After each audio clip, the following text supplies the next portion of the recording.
नमस्कार दोस्तों। आज की वीडियो हम बात करने वाले हैं सीएसके हिमाचल प्रदेश कृषि विश्वविद्यालय पालमपुर यूनिवर्सिटी के बारे में। चौधरी स्वर्ण कुमार पालमपुर यूनिवर्सिटी जो कि कृषि विश्वविद्यालय है, तो उसकी प्रोविजनली लिस्ट आ चुकी है वेटनरी साइंसेज की, एनिमल हस्बेंड्री की, बीएससी के एक प्रोग्राम के लिए और बीएससी एग्रीकल्चर के लिए, जो कि यहाँ पे मेरिट लिस्ट है प्रोविजनली फर्स्ट काउंसलिंग की वो आ गई है। BSc life science, food technology, तो तीनों चारों के लिए आ गई है। कंप्लीट इस वीडियो में डिस्कस करेंगे कौन सिलेक्टेड हुआ है, जो वेटिंग पैनल में है वो सिलेक्ट होंगे कि नहीं होंगे, कैसे होंगे, तो पूरा डिस्कस करेंगे। अगर अभी तक आपने हमारा चैनल सब्सक्राइब नहीं किया तो इस वीडियो चैनल को जरूर सब्सक्राइब कर लीजिएगा, साथ में बेल आइकन बटन को दबाना ना भूलिएगा, जिससे आपको नई नई वीडियो की नोटिफिकेशन मिलती रहेगी। तो यहाँ पे देखिए ये नोटिस हालांकि 23 दिसंबर का आ चुका है। हम लेट वीडियो बना रहे हैं, थोड़ा सा बिजी शेड्यूल की वजह से लेट बना रहे, बट जो भी सवाल जवाब हमारे से पूछे जा रहे थे कमेंट बॉक्स में, इसके उनका जवाब देने के लिए हम ये वीडियो बना रहे हैं। देखिए तो यहाँ पे 23 दिसंबर को ये नोटिफिकेशन उन्होंने जारी करी है। तो यहाँ पे उन्होंने बताया काउंसलिंग कब कब थी आपकी और एडमिशन आप कैसे ले सकते हो। तो ये भी सिलेक्टेड कैंडिडेट है, ये प्रोविजनली सिलेक्टेड है। देखिए आप सभी को भी रिपोर्ट करना है, वहाँ पे डॉक्यूमेंट जो आपसे मांगे गए वो भी लेके, और वहाँ पे आप जैसे ही रिपोर्ट करोगे उसके बाद आपने जो फीस भी पे करी होगी, जो कि इन प्रोस्पेक्टस में आपको बताई होगी। अगर आप वो पे नहीं करते हो, असमर्थ रहते हो, तो फिर वेटिंग पैनल वालों का नंबर आ जाएगा। तो यहाँ पे सबसे पहले हम एनिमल हस्बेंड्री की बात करते हैं। यहाँ पे बताया भी उन्होंने, देखिए bachelor of veterinary sciences and animal husbandry, उसके बाद एग्रीकल्चर की बात करेंगे, फिर food technology, BSc life sciences, same वैसे ही प्रोसीजर रहेगा। तो यहाँ पे देख सकते हैं आप अपना अपना नाम बताया गया है आपका, और यहाँ पे देखिए रिमार्क्स भी दिया गया। तो आप सभी को ओरिजिनल डॉक्यूमेंट तो सारे ले जाने जो आपने भेजे हैं, ठीक है, जो पीडीएफ बना के। बस पीडीएफ के अलावा भी जो यहाँ पे स्टूडेंट है, देखा ईरा कन्वर, तो इनसे एक एक्स्ट्रा सर्टिफिकेट मांगा गया, character certificate from the school, जो शायद इन्होंने पहले नहीं लगाया होगा पीडीएफ में, तो इसलिए रिमार्क्स में भी दिया गया कि आपको वो भी लगेगा। बाकी जिनको नहीं दिया गया रिमार्क्स में, उन्होंने जो पीडीएफ में डॉक्यूमेंट अटैच किए वही ले जाने, ओरिजिनल वहाँ पे लगेंगे, कॉपी भी आप साथ में लेके जाना, ठीक है। यहाँ पे उन्होंने बोला भी है ओरिजिनल सर्टिफिकेट और document to be produce at the time of registration, आपको कॉपी भी ले जानी है और ओरिजिनल सर्टिफिकेट भी ले जाने हैं। बाकी इनको देखिए जो जो यहाँ पे रिमार्क्स में जिनको दिया गया, इनको ये डॉक्यूमेंट लगेंगे, क्योंकि ये इन्होंने शायद पहले अटैच नहीं करेंगे, ये भी लगेंगे, आप सभी से भी लगेंगे जो आपने अटैच किए हुए पीडीएफ में भेजे हुए, ठीक है। बाकी आपको कोई भी एक्स्ट्रा ले जाने की डॉक्यूमेंट की ज़रूरत नहीं है, बाकी इनको ले जाने की ज़रूरत है। जैसे देखिए यहाँ पे ईशा शर्मा, इनको गैप सर्टिफिकेट मांगा गया, करेक्टर सर्टिफिकेट फ्रॉम स्कूल मांगा गया है, और इनकी एक एक कॉपी भी ले जानी है साथ में जब आपकी एडमिशन वहाँ पे होगी। देखिए 22 कैंडिडेट है ये, और उसके बाद यहाँ पे देखिए शेड्यूल कास्ट में, तो ऐसे ही यहाँ पे देखिए सारे के सारे हैं। तो जो वेटिंग पैनल वाला है मैंने आपको बता दिया, आपको भी रिपोर्ट करना है कि सीट वेकेंट बची है कि नहीं बची है। वो शायद 31 दिसंबर का आपको नोटिस दिया है, वो भी मैं आगे डिस्कस करूँगा आपकी जब लिस्ट लेके आऊँगा सामने। तो यहाँ पे भी देखिए थोड़ा सा इनको बोला गया है मेडिकल बोर्ड वगैरह एक्सेट्रा जो भी रिमार्क्स में दिया गया है। तो यहाँ पे देख सकते अभी सीट्स खाली है, तो यहाँ पे देखिए जो इन सर्विस की सीट्स है नॉमिनीज़ की, ये वेकेंट है, तो इसको भरा जाएगा। सेल्फ फाइनेंसिंग से भरते हैं या वेटिंग पैनल में जो है जनरल कैटेगरी के, अदर कैटेगरी के, उनसे भरते हैं। तो ये सीट्स वेकेंट नहीं रहेगी, ये भरी जाएगी अदर से। तो यहाँ पे जो कि वाई एस परमार यूनिवर्सिटी की मैं बात करूँ तो वहाँ पे भरी जाती है सेल्फ फाइनेंसिंग सीट से। वो अगर कोई भी सीट वेकेंट रहती है उसको सेल्फ फाइनेंसिंग से भरा जाता है। तो इसमें भी ऐसा हो सकता है कुछ। तो वहाँ की जो मेरिट लिस्ट अब थर्ड नहीं आ रही है, जो कि वो इस वजह से नहीं आ रही होगी शायद, जो कि वो वेट कर रहे हो वाई एस, जो कि यहाँ पे एग्रीकल्चर यूनिवर्सिटी पालमपुर की, जो कि मेरिट लिस्ट के बारे में, यहाँ पे सिलेक्शन लिस्ट के बारे में, जो कि काउंसलिंग हो फर्स्ट या सेकंड, तो वहाँ से शायद कुछ स्टूडेंट छोड़ के यहाँ ना आ जाए जो कि सेल्फ फाइनेंसिंग वाले हो, और जो हॉर्टिकल्चर या फॉरेस्ट्री में जिन्होंने एडमिशन ली हो, वेटनरी करना चाहते हो, अभी पैरामेडिकल की बात करें तो वहाँ पे उस वजह से भी थोड़ा डिले हो सकता है, क्योंकि उनके तो वहाँ पे क्लासेस भी शुरू हो चुके हैं। तो ये सेल्फ फाइनेंसिंग की यहाँ पे देख सकते हैं आप नाम है, तो यहाँ पे शायद कुछ सीट्स भी वेकेंट होगी। तो यहाँ पे उन्होंने बताया देखिए 29 दिसंबर को आपको रिपोर्ट करना है 10 से 4 बजे के बीच में। वहाँ पे आपकी काउंसलिंग होगी, जो कि फिजिकल डॉक्यूमेंट सबमिशन होगी, तो वेरिफिकेशन होगी, उसके बाद वहाँ पे चेक होगा, जो कि आपको रिसिप्ट ले जानी पड़ेगी, जो भी आपने फीस डिपॉजिट करी होगी। यहाँ पे अकाउंट नंबर दिया हुआ है थर्ड, यहाँ पे देख सकते हैं, जो कि यहाँ पे दिया गया है। देखिए एसबीआई का अकाउंट नंबर दिया गया है। बाकी बताया गया कि आपको इसमें फ़ीस डिपॉजिट करनी है 29/12/2020 से पहले, और उसकी कॉपी आपको वहाँ पे दिखानी पड़ेगी, जो कि कंपेट्रोलर जो कि ऑफिस होगा वहाँ पे वेरिफिकेशन आपकी होगी कि आपने फ़ीस दी है कि नहीं भी दी है। The candidate who fails to deposit the prescribe fees, तो उसे वहाँ पे रजिस्ट्रेट नहीं किया जाएगा, वो सीट दूसरे को दे दी जाएगी जो कि वेटिंग पैनल में वहाँ पे होगा। तो ये बात आप नोट कर लीजिएगा जो भी यहाँ पे स्टूडेंट है।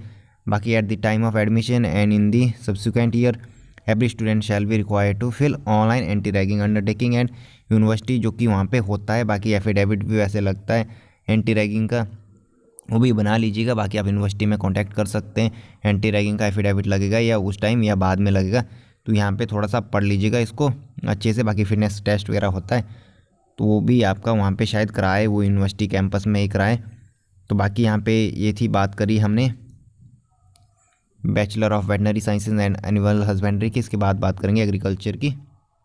तो यहाँ पे देख सकते हैं ये वाली जो लिस्ट है ना एग्रीकल्चर वालों की, प्रोविजनली सेलेक्ट लिखा है। तो अभी फाइनल नहीं है लिस्ट, है प्रोविजनल है, तो आप सेलेक्ट हो गए हैं, आपको सीट डन मिलेगी। बट अगर आप में से भी कोई असमर्थ रहते हैं, जैसे फीस डिपॉजिट करने में, डॉक्यूमेंट सबमिशन में, वेरिफिकेशन में, तो आपकी सीट्स दूसरे को दी जाएगी जो कि वेटिंग पैनल में, तो मैंने पहले भी बताया है, तो उनका नंबर वहाँ पे लग जाएगा। जो बैटिंग पैनल में टॉप 1 2 3 नंबर पे होते हैं ना, उनके चांसेस बहुत ही ज़्यादा होते हैं सीट्स मिलने में, उनको मिल ही जाती है वैसे हमेशा सीट्स। तो यहाँ पे भी वही बताया गया है। देखिए रिमार्क्स वगैरह में डॉक्यूमेंट सबमिशन के बारे में, तो यहाँ पे देखिए फिलहाल जो जनरल कैटेगरी की सारी सीट्स यहाँ पे बता रहे हैं कि फिल है 20 की 20 नाम दिए गए, आपके फादर नेम वगैरह दिए, शेड्यूल कास्ट में भी ऐसा ही है। बाकी जो वेटिंग पैनल में मैंने आपको बताया फीस डिपॉजिशन का रहता है, डॉक्यूमेंट का रहता है कुछ। तो यहाँ पे देखिए यहाँ पे इनसे तो मांगे भी गए हैं gap certificate, last character certificate from STM तहसीलदार, तो ये भी चाहिए गैप सर्टिफिकेट। अगर ये नहीं देते, गैप सर्टिफिकेट भी नहीं दे पाते हैं, ना ही यहाँ पे ये सर्टिफिकेट दे पाते, तो इनको बाहर कर दिया जाएगा डायरेक्ट। बाकी जो भी ऊपर वाले डॉक्यूमेंट है, यहाँ पे स्टूडेंट है, इनके पास तो हो गई डॉक्यूमेंट जो कि इन्होंने PDF में भेजे भी है, तो इनसे सेटिस्फाई वो हैं। बट वहाँ पे ये लगेंगे ओरिजिनल भी, फोटोकॉपी भी। तो यहाँ पे बाकी देख सकते हैं son daughter of serving x defence personnel category, तो यहाँ पे सीट्स भर रही है। बट यहाँ पे देखिए पर्सन ऑफ विद, देखिए यहाँ पे बेंचमार्क डिसेबिलिटी, ये सीट वैकेंट है, ये बाकी स्टूडेंट को अलॉट होगी जो भी वेटिंग पैनल में कोई होगा। तो इसमें तो कोई भी नहीं होगा यहाँ पे फिजिकल हैंडीकैप वेटिंग लिस्ट में, बट बाकी शायद नॉर्मल वालों को दी जाए या सेल्फ फाइनेंसिंग का कोई है तो उसको दी जाएगी, तो उनको ये सीट्स अलॉट हो जाएंगे। तो आप ज़्यादा जानकारी के लिए वहाँ पे यूनिवर्सिटी में भी कॉन्टैक्ट कर सकते हो, उनके रूल एंड रेगुलेशन क्या है, क्योंकि सीट्स वैकेंट नहीं रखते। अगर 60 का कोटा तो 60 फिल कर देते, जैसे जॉब में होता है ऑब्जेक्शन हो जाता है कि नहीं जनरल वालों को नहीं दी जा सकती बेंचमार्क डिसेबिलिटी की सीट, और फिर से निकल दिया। बट इसमें ऐसा नहीं है, ये जॉब तो है नहीं जैसे एजुकेशन का है, तो एजुकेशन में दूसरों को अलॉट हो जाती है, क्योंकि हर साल इतनी सीट्स फिल होती है, एवरी ईयर्स के लिए होती है। कोई ऐसा नहीं होता कि लिमिटेड होगी कि इस बार अगर नहीं भरी तो अगली बार ज़्यादा भर जाएगी, 10 है तो अगली बार यहाँ पे पिछली 5 बची हुई है तो अगली बार वो 15 भर देंगे, ऐसा बिल्कुल भी नहीं होता है। तो इसीलिए वैकेंट जो कि है यहाँ पे नील बता रहा है, ये भरी जाएंगी सेकंड काउंसलिंग में। अब सेकंड काउंसलिंग तो नहीं होगी, जो वेटिंग पैनल वाले जाएंगे 31 दिसंबर को, तो उनके द्वारा वहाँ पे वो भर दी जाएगी, उनको बता दिया जाएगा इतनी सीट आपकी वैकेंट है, तो आपको वहाँ पे मिल जाएगी। जो मैंने आपको बताया टॉप में जो 1 2 3 है, तो यहाँ पे कश्मीरी माइग्रेंट में भी कोई नहीं होगा वेटिंग पैनल में, तो जो यहाँ पे जनरल कैटेगरी में होंगे वेटिंग पैनल में या सेल्फ फाइनेंसिंग में होंगे, तो उनको वो सीट अलॉट होगी।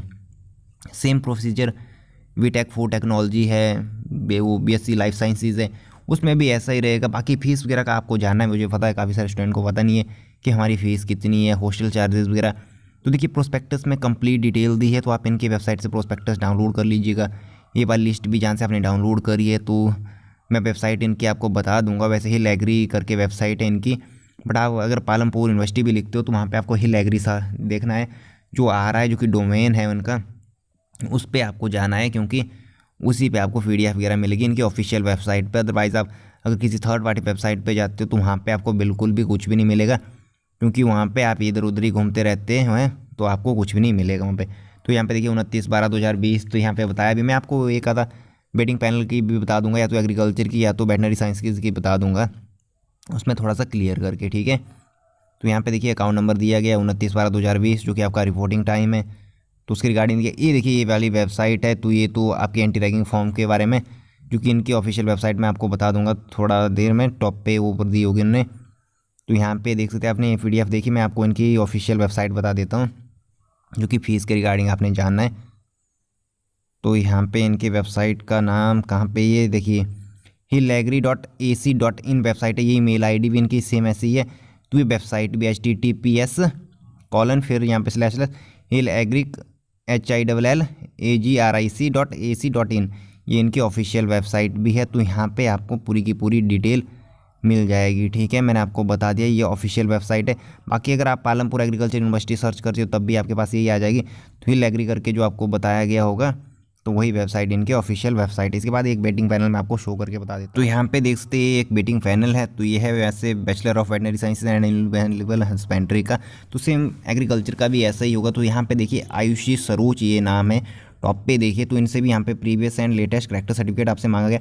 तो देखिए इनके चांसेस बहुत ज़्यादा है सीट लेने के यहाँ पे, कि इनको तो जाना ही चाहिए। तो यहाँ पे देखिए रिपोर्ट आपको शायद 31 दिसंबर को करना है, नीचे इन्होंने दिया हुआ है, मैं आगे बताऊँगा। तो यहाँ पे देखिए साक्षी ठाकुर का नाम भी यहाँ पे है। तो आपकी चांसेस बहुत ज़्यादा होते हैं, जो भी टॉप 1 2 3 के होते हैं ना स्टूडेंट, उनको ज़्यादा चांसेस होते हैं। बाकी बॉटम वालों के भी होते हैं, ऐसा कुछ नहीं है, बट वैसे कम चांसेस होते हैं। जो मैं बोलता हूँ 99% चांसेस जो टॉप 3 कैंडिडेट होते हैं ना 1 2 3 उनके होते हैं। बाकी जो टॉप वाला होता है उसके तो मोस्ट हो ही जाता है, ऐसा रेयर चांस होता है, अगर अनलकी रहा तब वो होता है, उसका नंबर नहीं लगता। बाकी लग ही जाता है क्योंकि उनका नंबर पड़ ही जाता है बहुत ही। यहाँ पे देखिए शेड्यूल कास्ट में भी ऐसा ही है, देखिए शेड्यूल ट्राइब कैटेगरी में भी है। तो इनमें भी जो भी टॉप के यहाँ पे देखिए सन ऑफ यहाँ पे एक्स सर्विसमैन डिफेंस पर्सन, तो कोई भी नहीं है वेटिंग पैनल में। तो यहाँ पे वहाँ पे भी शायद सीट्स किसी ने भरी नहीं हो, सीट वैकेंट ही रही है, तो उनका नंबर वहाँ पे लग सकता है जिसके भी ज़्यादा मार्क्स होंगे। तो यहाँ पे देख सकते हैं वार्ड ऑफ फ्रीडम फाइटर, तो वहाँ पे भी वैसे भी सीट खाली थी, मैंने आपको बताया। फिजिकल हैंडीकैप्ड की तो वैसे भी खाली है, तो आपसे भरी जा सकती है किसी से भी, या तो सेल्फ फाइनेंसिंग से भरी जाएगी, या तो नॉमिनीज ऑफ ऐसे भरी जाएगी, किसी और कैटेगरी से, जनरल कैटेगरी से भरी जाएगी। तो वो यूनिवर्सिटी पे डिपेंड करता है वो कैसे भरती है वहाँ पे, जो कि उनका मैनेजमेंट फैसला लेगा इस रिगार्डिंग। तो यहाँ पे बोला भी गया देखिए 31/12/2020 को आपको रिपोर्ट करना है 11 AM 11 बजे के करीब करीब वहाँ पे, और ओरिजिनल डॉक्यूमेंट वगैरह सारे ले जाने, करेक्टर सर्टिफिकेट रेलेवेंट जो भी आपसे यहाँ पे मांगे गए हैं। बाकी बोला गया है फीस के बारे में, तो आपको डायरेक्टली वहीं पे शायद ऑफिस में सबमिट करनी है, तो वहाँ पे बैंक अकाउंट नंबर आपको दिया जाएगा। तो यहाँ पे बोला गया देखिए 31/11 बजे AM by entering his her name with date and time and testimony of having reported in the college. In case any candidate is found eligible for admission he she must have to produce his her original document all other relevant document relating to the admission in the dean of, जो कि यहाँ पे बोला गया doctor GC Negi college of veterinary and animal husbandry. तो ऐसा ही agriculture वालों के लिए भी दिया होगा कि कहाँ आपने रिपोर्ट करना है। तो फिर साथ में उनको बोला गया है देखिए, तो उसके बाद veterinary Palampur at the time of registration admission and will have to deposit all request fees except hostel charges directly in the comptroller account, जो कि यहाँ पे दिया गया है। तो वो आपको करनी है शाम को 31 तारीख को 4 बजे तक वहाँ पे फ़ीस जमा वहाँ पे करनी है। तो 31 तारीख को आपकी काउंसलिंग वहाँ पे जो कि होगी, सीट अगर खाली होगी, आपका नंबर आ जाता है, वो बोलते हैं तो वो आपको बोलेंगे जाइए फ़ीस जमा करिए। अगर आप फीस जमा कर देते हैं तो आपको सीट मिल जाएगी, अगर आप नहीं करते हो तो शायद आपको सीट नहीं मिलेगी। तो जो कि इन्होंने बोला है यहाँ पे डिपॉजिशन इन दी ऑफिस, तो आपको 31/12 शाम को 4 बजे तक वो की फ़ीस भी जमा करनी है। तो आप पैसे वगैरह थोड़ा शायद कैरी के चले जाइएगा। There shall be any relaxation in the condition not be, तो यहाँ पे बोला गया कोई भी यहाँ पे रिलैक्सेशन नहीं दी जाएगी फीस सबमिशन वगैरह के रिगार्डिंग। अगर कोई भी है जिसका वेटिंग पैनल में भी नाम है, तो यहाँ पे वेटनरी वालों की फ़ीस तो शायद आपकी सेल्फ फाइनेंसिंग वालों की तो काफ़ी है, 5 लाख है शायद जमा करने के लिए। बाकी जो नॉन सेल्फ फाइनेंसिंग है तो वो दे सकते हैं, शायद थोड़ा बहुत कैरी कर सकते हैं। साथ में जो वेटिंग पैनल में है क्या पता भाई सीट मिल जाए। बाकी आप कॉल करके भी पूछ सकते हैं। 29 तारीख को आई थिंक काउंसलिंग है इनकी, तो 30 तारीख को तो पता लग ही जाएगा। वैसे अगर छुट्टी ना होगी तो भी आपको पता लग जाएगा कि कितने स्टूडेंट वहाँ पे वेरीफाई हुए हैं, कितने को सीट मिल गई है। बाकी जो ये सीट्स मैंने बताई आपको कुछ वैकेंट है, ये तो भरी जाएंगी, बट वो कैसे भरते हैं उस पर डिपेंड रहेगा। सेल्फ फाइनेंसिंग से भरेंगे कैसे भरेंगे, बट अब डिपेंड करेगा। सेल्फ फाइनेंसिंग में 5 लाख रुपीज़ फीस है। बाकी EWS वगैरह के लिए तो चलो, बाकी भी यहाँ पे देखिए सेल्फ फाइनेंसिंग में नाम है, अगर ये दे सकते हैं तो यहाँ पे तो इनको भी मिल सकती है। तो कैसे भरेंगे तो उन पे डिपेंड रहता है कि ये जो कि यहाँ पे देखिए पर्सन विद डिसेबिलिटी की सीट कैसे कैसे भरेंगे, तो ये उस पर डिपेंड रहेगा। तो मैंने आपको बता दिया, सेम ऐसा ही एग्रीकल्चर का प्रोसेस भी रहेगा। आपको वहाँ पे नोटिस पढ़ना है अच्छे से, कोई भी जानकारी चाहिए, कुछ भी सवाल जवाब हो तो आप हमसे इंस्टाग्राम पे पूछ सकते हैं, या तो जो भी सोशल मीडिया के लिंक्स हमने वीडियो को डिस्क्रिप्शन में दिए। तो आज की वीडियो अच्छा लगा लाइक और शेयर करना भूलिएगा। आज की वीडियो इतना ही, धन्यवाद।